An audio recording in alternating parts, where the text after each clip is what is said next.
As promised, the quick discussion on age.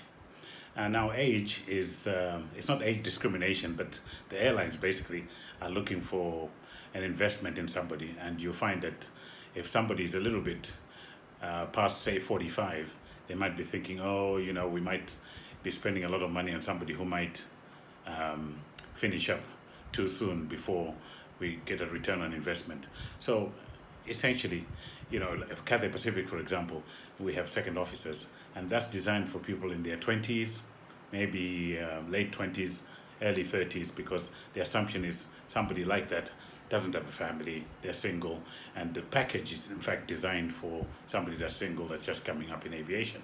Now, if you come up and you're 45 and you want to be a second officer, the package doesn't suit, so the airline may not employ you, for example, simply because at 45 in general, you've got a wife, you've got a family, you've got children, and the package you can't sustain yourself in Hong Kong, and it's unfair for the company to even attempt to employ you, even if they wanted to.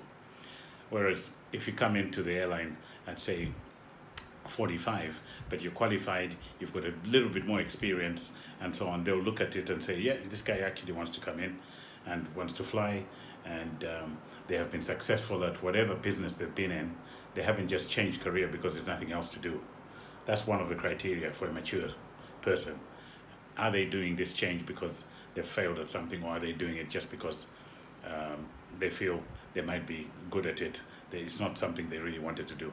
So if you're at the top of your game in your whatever profession, architecture, engineering, and so on, but you've always wanted to fly, and you leave a position at the top of your game to go into flying, to start at the bottom, we know you want to do it. That's what you want to fly. So that's the kind of stuff they're looking for. So if you're 20, no problem. If you're 30, let's say, and you start flying, think of it this way. Retirement age is 65. So even if you went in and qualified at 35, you've got 30 years of a career flying. You'd be a captain, you'd be a training captain in 30 years. It's a good career, you'll have a good pension and all that. Even if you started at 40, let's say, you'd finish at 43, 44. The problem is the major airlines might not take you because they think you're too old, so you end up going with the regionals and building up experience, at which time you'd get into an airline maybe at 48. But even then, that's 17 years in an airline. You'd still make it to captain. So never too late. Go and do it if you want to do it. We've got a chap here who was a policeman for 18 years in Birmingham in the UK.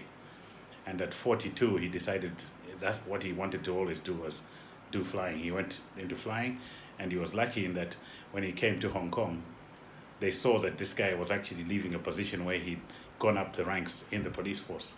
And he wasn't doing it simply because there was nothing else. So he was taken on. He's a senior first officer on the Airbus now, and he got in at about 46.